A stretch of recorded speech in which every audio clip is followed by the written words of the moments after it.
Hi guys, I'm outside Winsboro here at Monterey Pass. We'll be going, or there's a museum actually. We'll be going over there Saturday because they're closed right now. I know, weird. But we're going to check out these pamphlets, and I think there's a hiking trail. I don't know, but there's some history here, so let's check this out.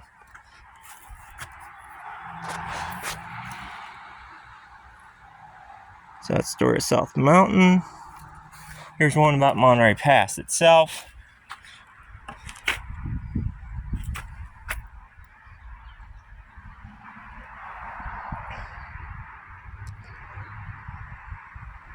I'm assuming there's a hiking trail here.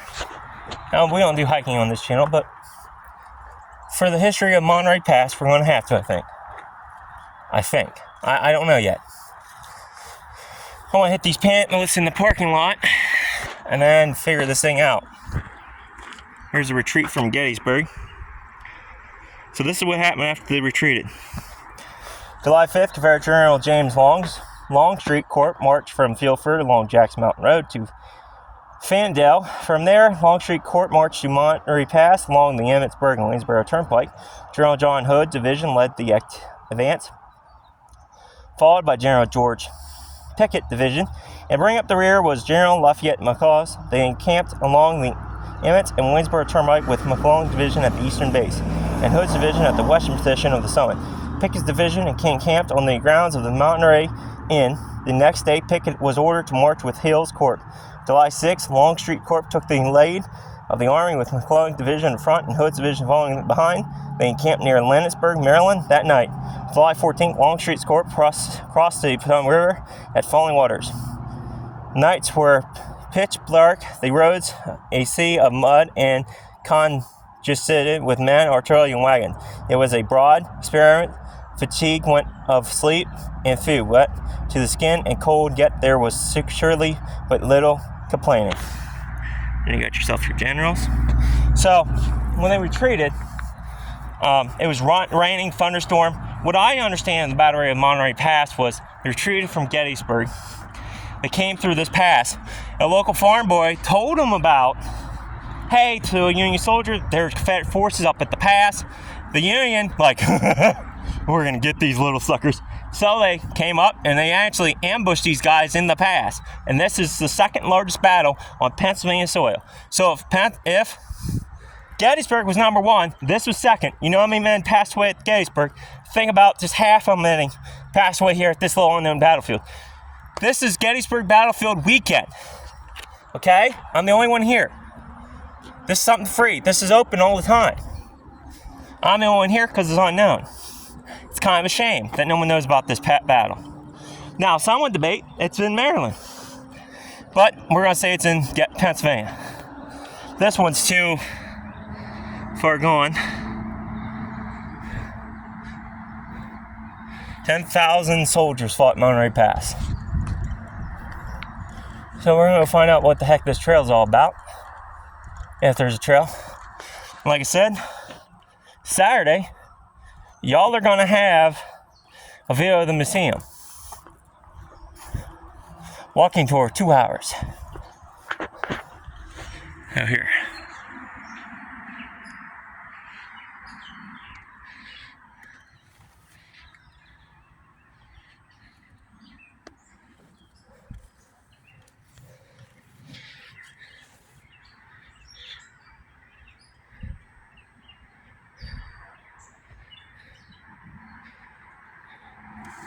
I think this is where we are at.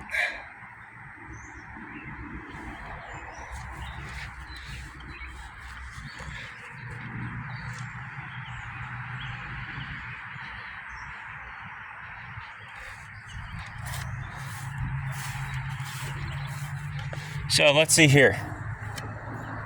During the morning hours of July 4th, 1863, Confederate Major General Robert Lee ordered the withdrawal of his Confederate army from Gettysburg. General William Johns volunteered the task of escorting General Richard Howe's wagon train as it traveled through the South Mountain Pass of Monterey to Williamsport, Maryland. General Edward wagon train rounded out of the Fairfield, taking portions of Iron Spring Road and Gum Spring Road. They then traveled through Fairfield, Gap by way of Mary Furnace Road to Monterey Pass, down the mountain to Waynesboro, and then to Gettysburg. Soon, heavy rain set in, turning the mountain roads into a muddy mess, and mountain streams and creeks into raging rivers.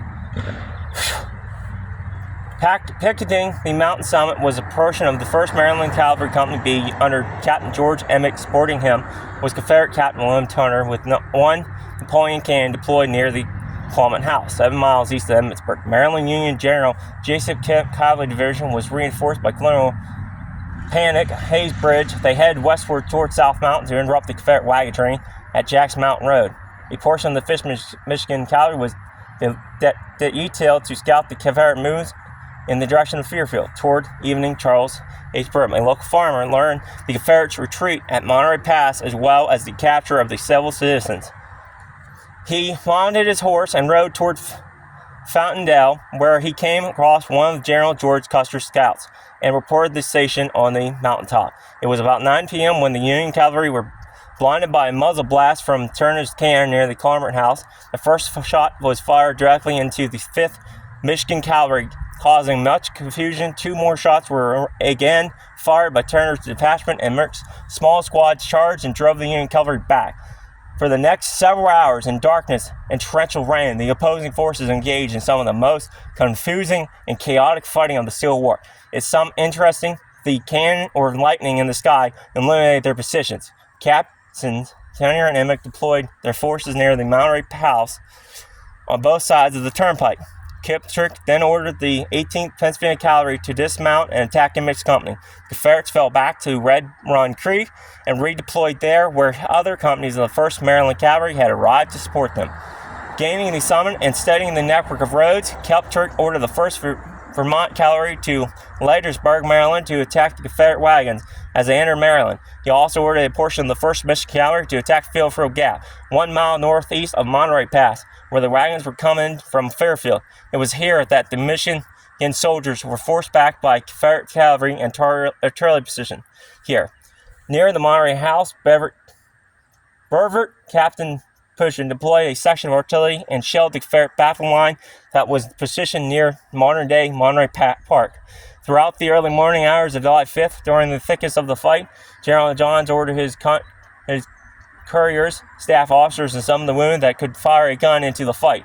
By 3 a.m., fighting raged in the woods as Custer's cavalrymen fought hard against the Confederate. A portion of the 5th Michigan managed to cross the bridge, spanning over Red Run and Field. Off to the left, the 1st West Virginia Cavalry and portion of the 1st Ohio Cavalry ordered a support Custer Bridge. Whew!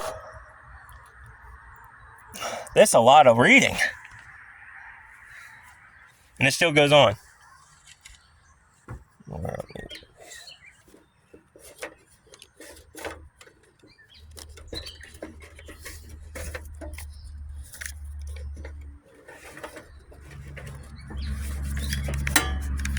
Okay, let's continue reading. So here's all the infantries.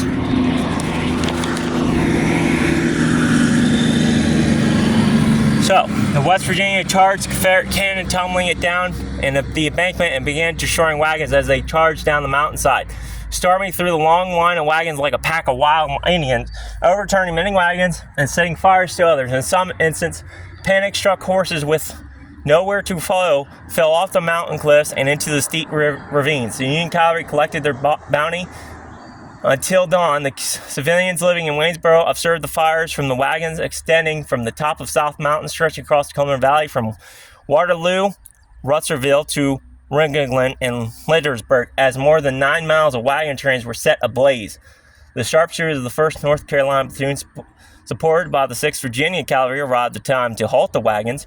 Approaching from Fairfield Gap, the 6th Virginia Cavalry fled due to the conditions of the fight. 2 guns from Patterson's battery produced case shot into their ranks from their second position near the toll house.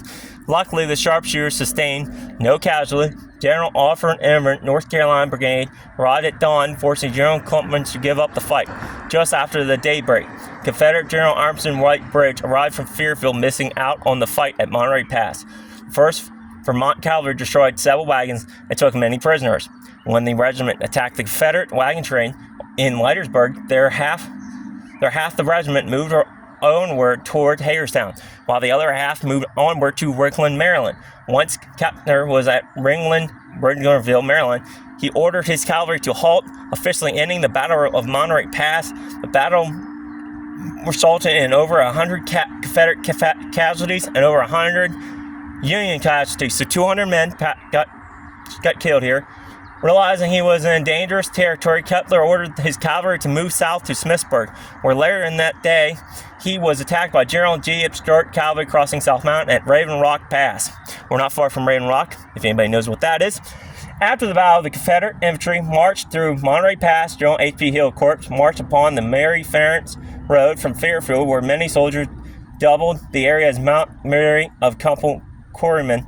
General James Longstreet Corps marched westward, reaching Monterey Pass. General Richard L's Corps, the last to march from Fairfield to Mary Furnace Road.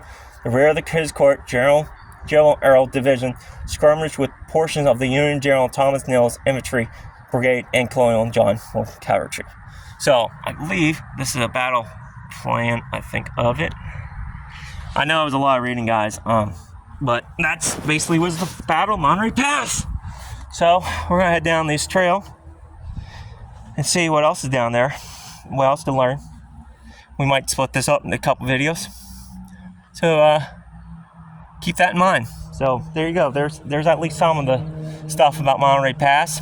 Again, we'll be going to the museum here later on in the week. But for now, there's something open, free to do. I'm going to go do it. So, until next time, stay curious, stay adventurous.